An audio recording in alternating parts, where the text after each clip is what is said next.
We have a temperature Yeah. taker. Can we take your temperature? Yeah, of course. Okay, thank you so much. 36.3, excellent. David Menzies for Rebel News here at Toronto's Pearson International Airport.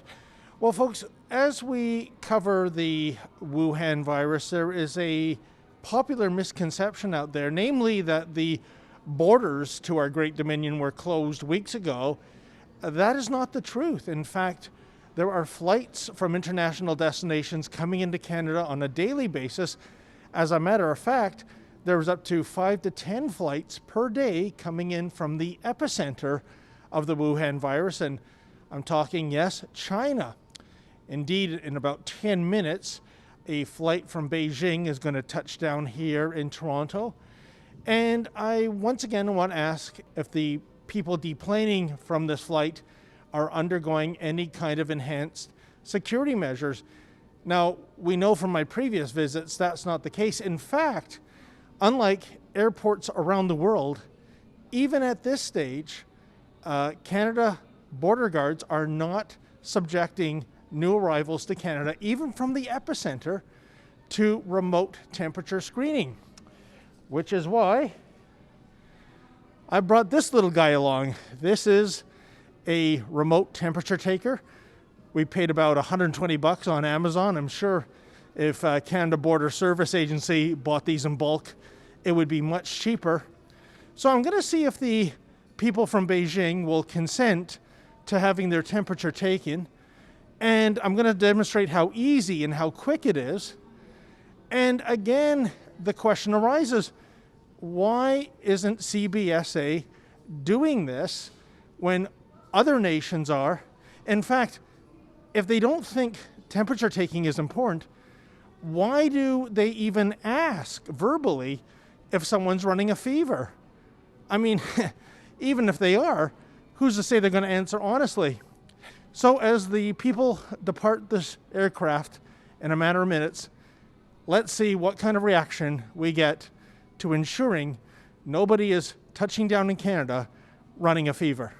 Hi, ma'am. Did you just arrive from Beijing? Yes. Yeah. Did anyone take your temperature here in Toronto when you got off the flight?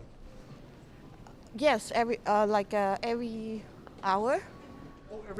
Oh, you mean on the airplane, or? Airplane. But not here in Toronto. I don't recall. Yeah. Here? Yes.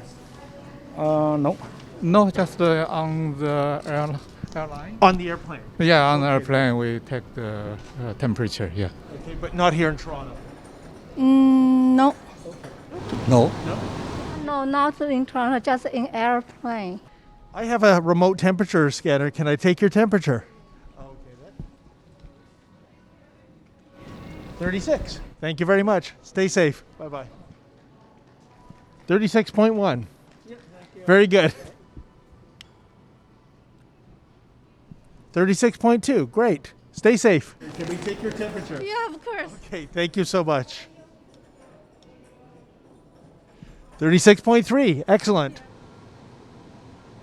36.2. Great. Do you mind if I take your temperature with this? Oh, okay. 36.1. Fantastic. 36.3. Excellent. Yes. Stay safe. Thank you very much.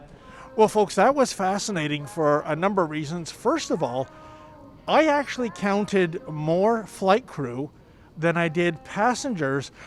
So I think ultimately that means that these flights from foreign countries are going to be ended due to economics as opposed to government intervention. There is no way that this plane, which had to be more than 90% empty, made any money for its carrier. And by the way, as you saw, every person that we offered this test to agreed to it. In fact, they were happy to get tested. And thankfully, they all fell within the parameters of the appropriate adult body temperature, which is 35.8 degrees to 37.6 degrees centigrade. I don't think there is any excuse for Canada Border Service Agency not to get something like this. These are being used in virtually every other country in the world that is catering to international airports. And the excuse from CBSA that based on their SARS experience, these are ineffective. Well, how are they ineffective? This is going to tell you whether someone is running a fever or not. And if my cameraman and I can do this test to deplaning passengers, certainly CBSA agents can do it too. For Rebel News, I'm David the Menzoid Menzies. Folks, unlike the media party, Rebel News doesn't receive a nickel's worth of government funding, nor would we take it if offered. We depend on you, our viewers, to keep the Rebel going. So even though this is a terrible time in which to ask for money, if you can, please go to helprebelnews.com. That's helprebelnews.com.